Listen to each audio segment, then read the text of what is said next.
বাংলাদেশের রাজনৈতিক অঙ্গনে নতুন আলোচনার জন্ম দিয়েছে এক নাম, মীর মাহবুবুর রহমান স্নিগ্ধ।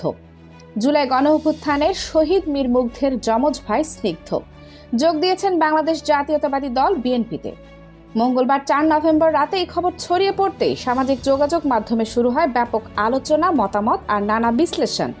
এর কিছুক্ষণ পরেই নিজের যোগদানের কারণ ব্যাখ্যা করে ফেসবুকে একটি দীর্ঘ পোস্ট দেন মীর স্নিগ্ধ, যেখানে তিনি জানান বিএনপিতে যোগ দিয়ে তিনি চান তরুণ প্রজন্ম ও জাতীয়তাবাদী দলের মধ্যে একটি দৃঢ় সেতু বন্ধন তৈরি করতে। মীর স্নিগ্ধ লিখেছেন, জুলাইয়ের পর থেকে নতুন বাংলাদেশের যে ঢেউ উঠেছে, বিশেষ করে তরুণদের মধ্যে যে পরিবর্তনের আকাঙ্ক্ষা, আমি তারই একজন প্রতিনিধি হিসেবে কাজ করেছি। সমাজের নানা উদ্যোগে অংশ নিয়েছি এবং এখন সেই পরিবর্তনের আন্দোলনকে রাজনৈতিক রূপ দিতে চাই। তিনি আরও বলেন, আমার ভাই মুগ্ধ সহ জুলাইয়ের শহীদরা কোনো রাজনৈতিক দলের ছিলেন না, তারা জাতির, তারা বাংলাদেশের। আজ আমি তাদের সেই ত্যাগকে ধারণ করে একজন সাধারণ নাগরিক হিসেবেই রাজনীতিতে নামছি। কোনো দলের আশ্রয় নয়, বরং নিজের যোগ্যতায় নিজের অবস্থান থেকে দেশের জন্য কিছু করতে চাই। স্নিগ্ধ জানান, জুলাই আন্দোলনের সময় তিনি ছিলেন একটি অরাজনৈতিক প্ল্যাটফর্মের প্রতিনিধি, কিন্তু এখন সময় এসেছে সেই জুলাই চেতনা রাজনৈতিক পরিসরে প্রতিনিধিত্ব করার। তার ভাষায়, আমার লক্ষ্য শুধু রাজনীতিতে অংশগ্রহণ নয়, বরং জুলাই শহীদ, আহত যোদ্ধা ও শহীদ পরিবারের পক্ষ হয়ে কথা বলা, তরুণদের কণ্ঠস্বর তুলে ধরা এবং বাংলাদেশপন্থী ও জুলাইপন্থী সব অংশীজনের মধ্যে ঐক্য গড়ে তোলা।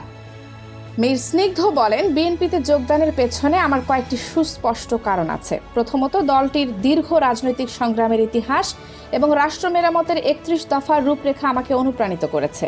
এই রূপরেখার অনেক জায়গায় তরুণদের জন্য কাজ করার সুযোগ আমি দেখি। দ্বিতীয়ত, তিনি যোগ করেন, জুলাই আন্দোলনের প্রতিনিধিত্ব সর্বস্তরে থাকা উচিত। আমি বিশ্বাস করি বিএনপির মাধ্যমে জুলাইয়ের ঐক্য আরও শক্তিশালী ও টেকসই হবে।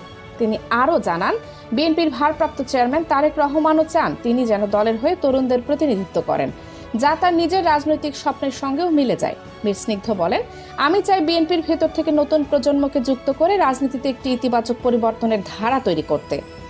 আমার লক্ষ্য সব দল, সব মতের মানুষকে সঙ্গে নিয়ে একটি ঐক্যবদ্ধ সুন্দর বাংলাদেশ করা। তার আহ্বান, এই পথে আমি সবার সহযোগিতা, পরামর্শ আর গঠনমূলক সমালোচনা কামনা করি।